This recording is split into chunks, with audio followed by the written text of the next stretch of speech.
Hello and welcome to Miss Hannah Loves Grammar.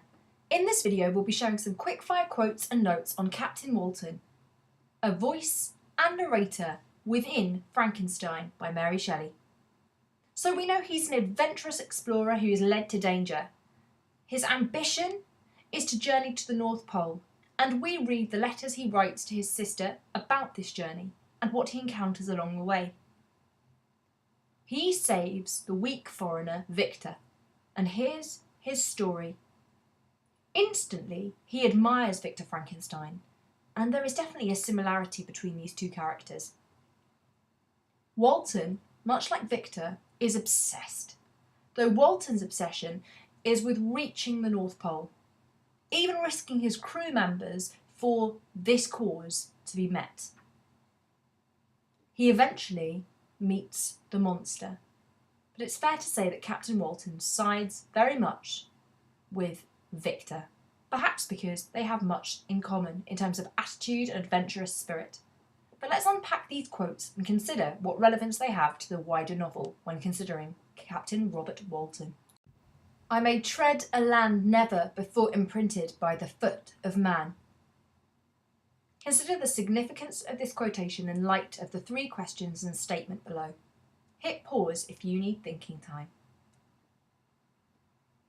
So, this is from Captain Walton, and he says this to his sister in letter 1. The impact of imprinted by foot of man heightens Walton's desire to be the first to achieve something. It also exemplifies to us how ambitious for knowledge Captain Robert Walton really is. And this draws a parallel to him and Victor Frankenstein. I wonder why Shelley does this. Perhaps it's to, in a way, lay the foundations that Captain Robert Walton has a youthful, ambitious, adventurous spirit that we will later find within Victor. But it also helps us early on to compare the two men and judge their different attitudes and actions throughout the course of this novel. We notice that their obsessions take a hold of them. And for him, this idea, I may tread a land never before imprinted by the foot of man, heightens his adventurous desire to succeed with the goal he has of hitting that North Pole and landing his footprints in the snow. I desire the company of a man who could sympathise with me, whose eyes would reply to mine. You may deem me romantic, my dear sister, but I bitterly feel the want of a friend. Consider this quotation and hit pause if you need more thinking time. So we know this is Captain Walton speaking, and he's writing to his sister in letter 2 here. The adverb bitterly emphasises how desperately lonely Walton is feeling. And I like the reference he has to the idea of being romantic. This idea that his passions lead him astray, and that actually this is romantic in terms of his desire not to be alone. Perhaps Shelley includes this to create a parallel between what Walton wants and later what the monster wants. He doesn't want to be lonely. He wants to have a friend. Perhaps we need to see that all men have an inbuilt desire to be loved and supported as early as in letter 2, for it to remain and reside in our head as an important theme across this novel.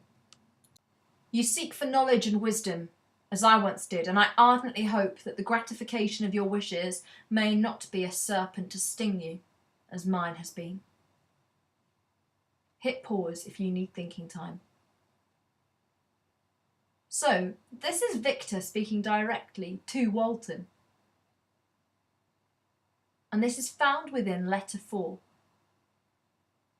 The metaphor of a serpent to sting you has quite solid biblical connotations of the serpent that leads Eve astray, and hints at the danger of pursuing knowledge just for its sake. We also learn here of how the weak foreigner Victor Frankenstein has clearly suffered, and we're intrigued about how this will pan out as we continue to read. But the real message that Shelley is portraying here is that the danger of chasing knowledge at all costs is a lesson we can all learn, and a lesson that Walton can learn at this point. It's as if to say, if Walton can learn this message, so can we as readers. The die is cast. I have consented to return if we are not destroyed. Thus are my hopes blasted by cowardice and indecision. Hit pause if you need thinking time. So this is Captain Walton speaking, and he's speaking in the final chapter of this novel, chapter 24. The nouns cowardice and indecision are ambiguous abstract nouns. We wonder, do they relate to the crew who forced Walton to return, having not reached his goal of the North Pole?